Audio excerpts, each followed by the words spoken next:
melakukan kolaborasi dengan akun-akun IG lainnya untuk menyebarkan ajakan agar pelajar jangan takut. Banyak problematika yang kemudian terjadi dalam proses penegakan hukum kepada Del Pedro dan kawan-kawan. Penangkapan sejumlah aktivis dan pengguna media sosial yang dituduh jadi provokator demo ricuh masih menuai pro dan kontra. Tim advokasi untuk demokrasi pun mendesak adanya penangguhan penahanan untuk Direktur Lokataru Foundation Del Pedro Marhen karena proses penahanan yang dinilai menyalahi aturan dan tidak sesuai prosedur. Selain itu, tim hukum juga berencana mengajukan pra-peradilan. Di rutan Polda Metro, dan kemudian ya kami berinisiatif dan sudah mengajukan, kita sudah mengajukan penangguhan penahanan kepada klien kami, dan mungkin kami juga merencanakan untuk melakukan upaya-upaya advokasi dan langkah-langkah hukum konkret, misalkan mengajukan pra-peradilan dan lain sebagainya macamnya. Seperti itu. Soal penetapan tersangka ini, penyidik Polda Metro Jaya pun membagi dua klaster terduga provokator, yakni provokator tindakan anarkistis di lapangan dan seruan demo di media sosial. Polisi pun fokus mengusut aktor utama di balik aksi anarkistis yang terjadi pada demo akhir Agustus di sejumlah titik di Jakarta. Klaster lah ya, ada dua kelompok. 6 tersangka pertama adalah kelompok orang yang diduga atau tersangka yang diduga menghasut, mengajak khususnya anak-anak, pelajar untuk ikut atau berada, untuk hadir dalam situasi yang membahayakan keselamatan jiwa anak.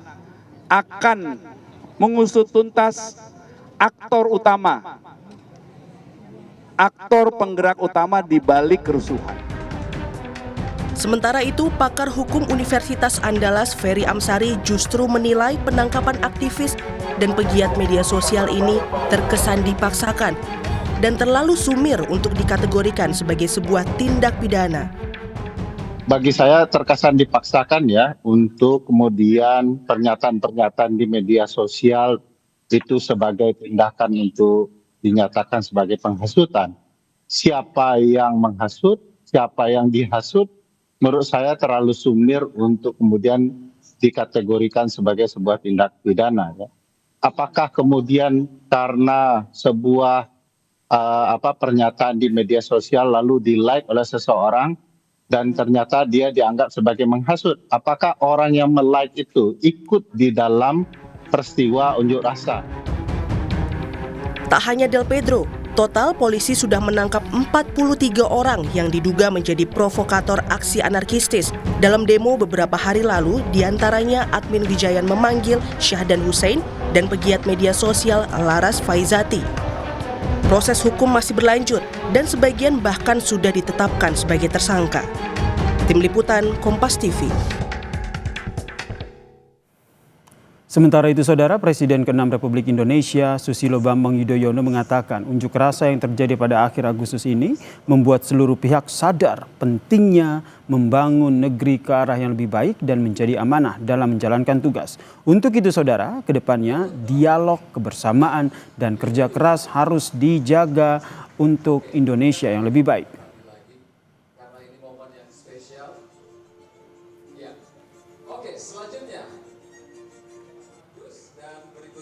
Yang terjadi di negeri kita, menurut saya menyadarkan kita semua bahwa kita harus menjaga dialog dan kebersamaan kita, menyadarkan kita membangun negeri ini ke arah yang lebih baik menjadi amanah, tugas dan kewajiban kita.